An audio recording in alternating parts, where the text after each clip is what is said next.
Okay so हम कहाँ थे? हमने माइक्रो सर्विस और माइक्रो मोनोलिथिक आर्किटेक्चर थोड़ा पढ़ लिया था।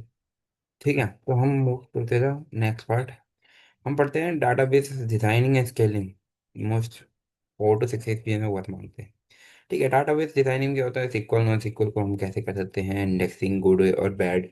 गुड क्या होता है, बैड क्या होता है, नॉर्मलाइजेशन डायग्राम कैसे बना सकते हैं, नॉर्मलाइज डीबी को स्ट्रक्चर नॉर्मलाइज कैसे कर सकते हैं, scaling vertical horizontal application sharding कैसे कैसे कर सकते हैं, ये सब चीज़ें। Relationship designing, real system designing, problem from fintech insurance example like your बात। Okay so this thing we have हम पढ़ेंगे आज। For the designing database scaling and designing. Interview है मंडे से रहेंगे, सारे के सारे कांड ऐसे नहीं बोलते। ओके, तो सिक्वल वैसे non SQL professional understanding. Structured होता है, रिलेशनशिप होता है, रिलेशनल होता है। रिलेशनल पता है ना कि मतलब यूजर है और यूजर के रिलेटेड कुछ भी ऑथेंटिकेशन या फिर ऑथराइजेशन स्टोर रहते हैं, तो रिलेशन 1 to 1 होता है। या 1 to many, 1 to many, एक यूजर के मल्टीपल ऑथेंटिक ऑथराइजेशन हो सकते हैं। लाइक उसे को कुछ देखना है या फिर क्या नाम है उसका एडिट एक्सेस है, उसे अपडेट एक्सेस है, वो सब चीज़ें। ये तो छोटा लेवल का बताया, अप्रूवल भी होता है। एक ज़्यादा दिखाता हूँ, देखो। मूव करा? हमने मूव नहीं करा, छोड़ो। परफेक्ट फॉर ट्रांजेक्शन, ट्रांजेक्शन्स का भी मेरे को भी मतलब इतना ही अंडरस्टैंडिंग है कि what can fail will fail. ये तो मेरे जैसे सर बताते थे पहले। पर ट्रांजेक्शन में क्या होता है कि मतलब तुम्हारा अगर कोई भी किसी भी पॉइंट ऑफ व्यू में डीबी में कुछ ऑपरेशन फेल हुआ, तो वो सारी चीज़ें रिवर्ट बैक हो जाएगी। मतलब जैसे पहले स्टेट पे थी ना, वैसे चली जाएगी। ये होता है ट्रांजेक्शन का। तो यूज का होता है सिक्वल डीबी पेमेंट में, ऑर्डरिंग में, यूजर डाटा में, इन्वेंट्री मैनेजमेंट में, और financial systems like pure fintech experience with you. The financial systems, I have to manage the stats like amounts, payrolls, all the things using the SQL। SQL का advantage क्या होता है? ये support strong asset guarantees होती है, उसमें कुछ data ना मिस होता है, कंसिस्टेंट रहता है, कुछ ओवरराइट नहीं होता, सब कुछ मैनेज होता है। रिलेशनशिप्स होते हैं इसमें, फॉरेन की 1 to 1 जॉइंस होते हैं। ट्रांजेक्शन फ्लो होता है, best for consistent data. Data अगर तुम्हें परफेक्टली चाहिए जॉइंट की, ये पर्टिकुलर यूजर था, इसका ओवरऑल कितना अमाउंट हुआ, क्या हुआ, कहाँ गया, कहाँ नहीं गया, ये सारे कंसिस्टेंट होता है, ये कहीं जाता नहीं है जब अनलेस अनलेस अनटिल तुमने कुछ डिलीट ना करो। ठीक है, फिर आता है सिक्वल एग्जांपल, माई सिक्वल, पोस्टग्रेस सिक्वल और ओरेकल। ये है सिक्वल के डीबी के टाइप्स। ओके, फिर आता है नॉन सिक्वल। नॉन सिक्वल क्या होता है? फ्लेक्सिबल होता है, स्केलेबल होता है, स्कीमा रिलैक्स होता है। नॉन सिक्वल मतलब इसमें ना तुम्हारा ना रिलेशनल का कोई पंडा नहीं होता। डाटा भरते रहो, जितना भी भरना है तुम्हें, कैसे भी तरीके का भर लो। जेसन भरना है, ऑब्जेक्ट भरना है, स्ट्रिंग भरना है, नंबर भरना है, depend on you. Mongo dB देखा कभी? कूड़ादान है, कूड़ेदान। डालते रहो कुछ भी कूड़ा। इसमें इवन आपको स्ट्रक्चर भी डिफाइन नहीं करना पड़ता। मतलब अकॉर्डिंग टू रिक्वायरमेंट और डाल दो। तुम्हें बस एक दीवी का नाम बनाना है और तुम्हें डालना है, एक्सेस कर लो। फिर जो की ना मिले उसे ब्लैंक दिखा दो जब तुम शो कर रहे हो कहीं पे, तो ये ठीक होता है। अब यूज क्या है? लॉग्स के लिए यूज कर सकते हैं कि अगर हमें लॉग्स मिल रहे, लॉग डीबी के लॉग स्टोर करने हैं, उसके लिए कर सकते हैं। रियल टाइम एनालिटिक्स कर सकते हैं कि मतलब माना कि मैंने सीक्वल में मैंने सारा का सारा उसका अकाउंट वगैरह स्टोर कर रखा है, बट मैं चाह रहा हूँ मुझे डैशबोर्ड में भी दिखाना है। तो मैं समहाउ स्टैट्स जो हैं वो बैकग्राउंड में कैलकुलेट करके, मैं अगर मतलब इतना फ्रिक्वेंट नहीं देखते हूँ डाटाबेस, तो मैं उस स्टैट्स को बैकग्राउंड में कैलकुलेट करके सिला में स्टोर कर दूँ। सिला मतलब नॉन सिक्वल कोई से भी डीबी में स्टोर कर दूँ। फिर वहां से सीधा की सीधा क्वेरी करके डैशबोर्ड में शो कर दूँ। क्या क्या दिक्कत है? कैशेड कैशेड की तरह है, पर मेरा बैकग्राउंड में प्रोसेस है और बंदे को रियल टाइम दिख रहा है ना, मेरे डाटाबेस में लोड बढ़ रहा है। But one of the approach, but मैंने कभी इम्प्लीमेंट नहीं करा, बहुत इश्यूज आते होंगे इतना पर फिर भी आगे बढ़ते हैं। कैशिंग, कैशिंग बहुत बढ़िया चीज है। रियल टाइम डाटा देता है। इन मेमोरी कैशिंग होती है, मतलब डाटा आया गया, ऐसी बात होती है। लो लेटेंसी होती है इसमें। हाई थ्रूपुट होता है, बहुत बहुत हाई थ्रूपुट, यानी मतलब डाटा बहुत ही ज्यादा भेज सकते हैं। ज्यादा, इतना ही समझ में आता है। अनस्ट्रक्चर्ड डाटा होता है। हाँ, स्ट्रक्चर नहीं होता। कुछ भी डाल लो, कभी भी डाल लो, नई नई कॉलम ऐड कर लो, कॉलम हटा लो, कॉलम्स में डाटा डुप्लीकेट डुप्लीकेट सब डाल दो, कुछ नहीं होता इसमें। प्राइमरी की यूनिक होनी चाहिए, नहीं होनी चाहिए, डुप्लीकेट डाटा कुछ भी डाल दो, कितना भी डाल दो। नॉन सिक्वल डीबी यानी Mongo DB, Scylla DB, you use Cassandra, Redis, that thing. Interline SQL is used for where consistency matter. NoSQL used when scalability and speed matters. Okay. Normalization क्या होता है, ये मुझे पढ़ना है क्योंकि 1F 2 है, पता नहीं क्या क्या था। ओके, नॉर्मलाइजेशन क्या होता है, remove, normalize remove redundancy. Normalization remove करता है रिडंडेंसी। रिडंडेंसी क्या होता है, रिडंडेंसी क्या होता है पढ़ते हैं। डन एंड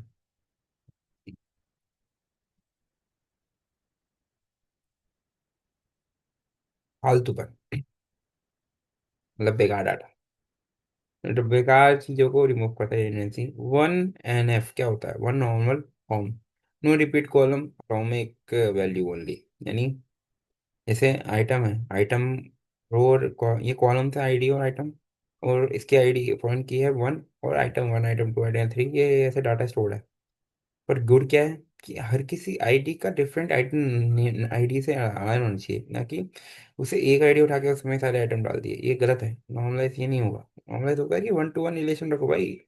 आईडी मैंने डाला, ऑर्डर आईडी 1 1 हुआ, नहीं 1 to many रिलेशन है, यानी ऑर्डर आईडी मेरी 1 है, तो उसका जितने भी है वो एक बारी में मुझे मिल जाए, ये होता है। 2D 2NF क्या होता है, no partial dependency on primary key. Partial dependency पता नहीं। 3NF क्या होता है, each column depend on the only on the key, no derived value. पहला मैंने स्टोर किया रहता है। 3NF क्या होता है, 3NF यानी each column depend on the key, no drive value. यानी यानी ID, user ID, user name, ID के अंदर यूजर आईडी और यूजर नेम दोनों है हमारे ऑर्डर के अंदर। पर इन्होंने क्या करा कि एक यूजर की अलग टेबल बनाई और ऑर्डर की अलग टेबल बनाई। ठीक है। 3NF में क्या होता है कि मतलब इन्होंने और डिवाइड कर दिया, मतलब ऐसा नहीं कि एक आईडी दी तो, मतलब यूजर आईडी दी तो उसमें ईमेल आईडी मिल जाए। ये चाहिए इसे कि एक यूजर की आईडी विद ईमेल होगी स्ट्रक्चर। और फिर ऑर्डर के लिए, ऑर्डर जब निकालना हो तो उसके लिए यूजर आईडी प्रोवाइड करो, तब उसकी ऑर्डर आईडी निकलेगी, ऐसा कुछ नहीं है। फिर आता है पार्ट 3, इंडेक्सिंग। ये पढ़ूंगा अभी क्या। इंडेक्सिंग क्या होता है, very important. What is indexing, how to improve performance, bad when it is bad. What is indexing, indexing is a book index. Without indexing, searching skill entire skill will slow. Okay. When indexing, SQL depend entirely to the that row fastly. Okay. Indexing कैसे बनाते हैं, create index, ये IDX जो नाम तुम्हें रखना है index का, ऑन यूजर ईमेल, ऐसा लिख के भी देख लेते क्योंकि याद रहेगा ऐसे। मेरे को याद नहीं हो सकता। क्रिएट इंडेक्स, IDX करना जरूरी है, इंडेक्स होता है इसका मतलब ईमेल, कंपलसरी ना कुछ भी रख दो नाम, ऑन यूजर ईमेल, दैट। ठीक है। इसमें फर्स्ट स्कैन नहीं होता है, इसमें लॉग इन का होता है, क्योंकि ये बाइनरी सर्च करता है, ये सॉर्टेड होता है और बाइनरी सर्च ट्राई करता है। Bad example, indexing column with low code relevancy, यानी जेंडर बोलियन टाइप में, बोलियन टाइप में कभी इंडेक्सिंग मत करो। टू मैनी इंडेक्सेस, मतलब बहुत सारे इंडेक्सिंग बनाओगे तब भी स्लो राइट ऑपरेशन, राइट पहली बात, राइट ऑपरेशन पे कभी इंडेक्सिंग नहीं बनानी, हमेशा रीड ऑपरेशन पे इंडेक्सिंग बनानी है। लास्ट टेक्स्ट फील्ड, क्योंकि जब राइट ऑपरेशन पे तुमने इंडेक्सिंग बना दी एक बार तो वो वहाँ पे राइट होगा, फिर वहाँ पे जाके तो ये मेन वाली में राइट होगा, तो यानी दो जगह राइट हो रहा है, यानी स्लो होगा राइट ऑपरेशन। और लास्ट टेक्स्ट फील्ड, अगर किसी बात बहुत बड़ी लास्ट फील्ड है उसको भी इंडेक्सिंग लाना बहुत मुश्किल। ओके। कंपोजिट इंडेक्सिंग होता है कि मतलब जैसे मेरे पास दो क्वेरी है, यूजर आईडी और क्रेडिट आईडी, तो इस पे मेरी क्वेरी चल रही है, तो मैंने इसको दोनों को पकड़ा और इंडेक्स बना दिया, तो मैंने उन दोनों की एक अलग आईडी का इंडेक्स बन जाएगा। ऑर्डर मैटर, यूजर आईडी पहले देनी पड़ेगी इंडेक्सिंग के लिए, फिर क्रेडिट आईडी देना पड़ेगा, ऑर्डर मैटर्स। डाटाबेस की स्केलिंग का कैसे होता है, yo your most important topic. Vertical scaling क्या होता है? Scale up, add CPU RAMs to DB servers. Easy, limit reach quickly, expensive. Simple. ये इसलिए वर्टिकल स्केलिंग कह रहा है कि मोनोलिथिक, जो मोनोलिथिक आर्किटेक्चर होता है हमारा, उसमें क्या होता है कि जो मोनोलिथिक आर्किटेक्चर होता है उसमें क्या होता है कि हमारा एक ही डीबी होता है और उसमें सब कुछ क्या नाम है, सारी पेज एक ही डीबी पे हिट कर रही होती है, तो एक तरह से डीबी लोड तो बढ़ता ही है। जैसे हमारी ऑर्गेनाइजेशन में हुआ कि दिवाली के समय फट गया सब कुछ। क्यों फटा? रैम बढ़ गई, सीपीयू यूटिलाइजेशन बढ़ गया, क्योंकि एपीआई फॉलो ज़्यादा बढ़ रही थी, समहाउ कैसे भी, कुछ भी बढ़ रही थी। तो हमने क्या करा, डीबी स्केल अप कर दिया, हमने बड़ा कर दिया थोड़ा बहुत। फिर से क्या हुआ कि एपीआई की लिमिट बढ़ गई, पर कोड कॉस्ट बढ़ गई उसकी, उसके अकॉर्डिंग। रैम और सीपीयू बढ़ाते ही कॉस्ट बढ़ गई, पर सर्वर हमारा स्मूथ हो गया, वो ट्रांजेक्शन करने लग गया, डीबी फास्टली वर्क करने लग गया क्योंकि उसके पास और स्पेस हो गया काम करने का। That thing. हॉरिजॉन्टल स्केल क्या होता है? Add more service, to more pattern application.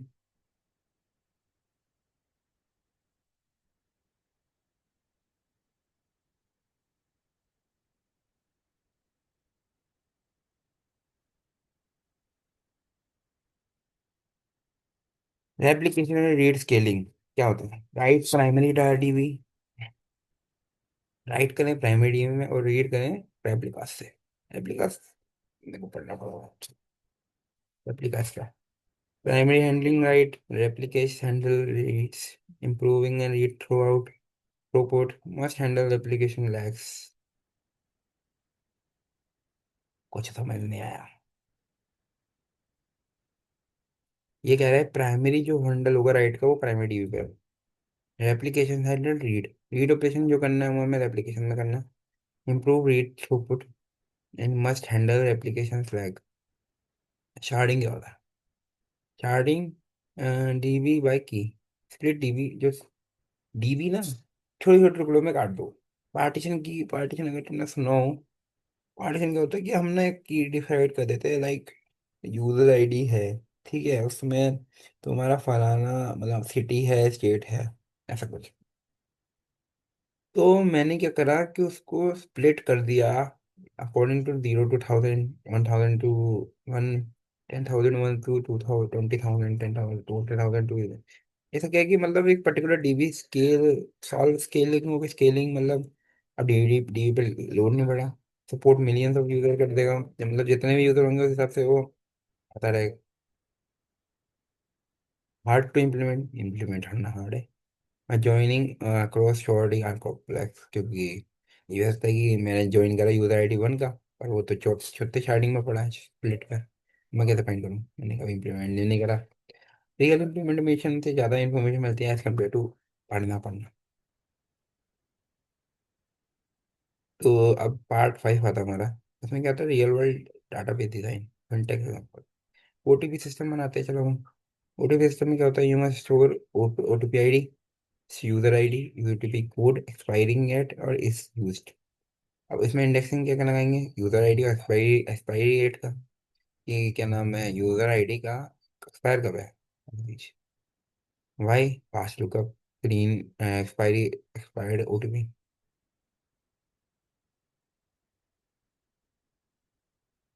User ID, wallet transactions, wallet table, who should never store actual balance directly.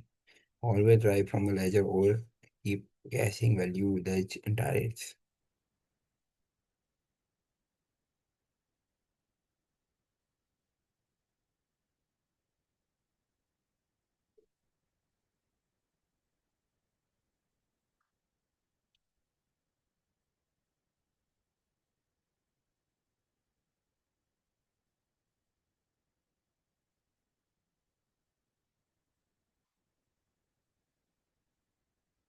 How to design scalable database between millions of users? पहला, normalize ये database को। Indexing डालो, introduce caching करो, use replicas, add sharding when necessary, use connection pooling, reduce heavy queries using materialized view.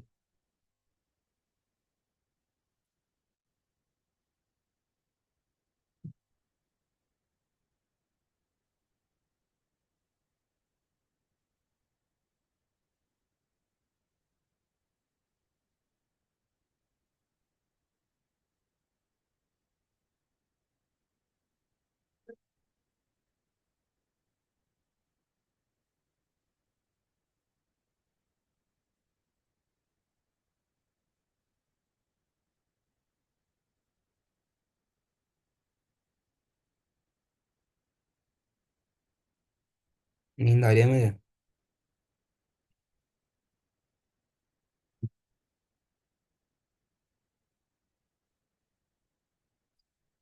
तुम्हें तो पढ़ा दें, sorry. when do you choose non SQL? Write per second पर वेरी हाई। बहुत ज्यादा राइट होता है।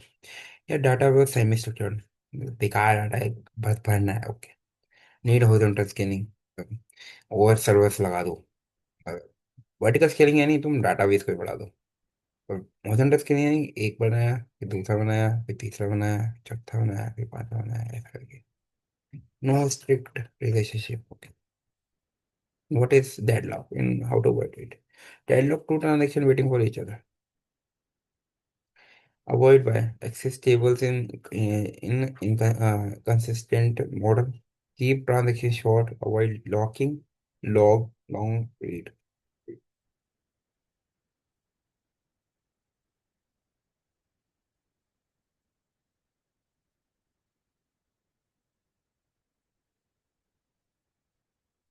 What is that? टेस्ट भी लेता है भाई मेरा यही। मैंने इसे ऐसे ट्रेन कर रखा है, बच्चा है मेरा। मैं नींद आ रही है। क्या करेंगे? Bye bye.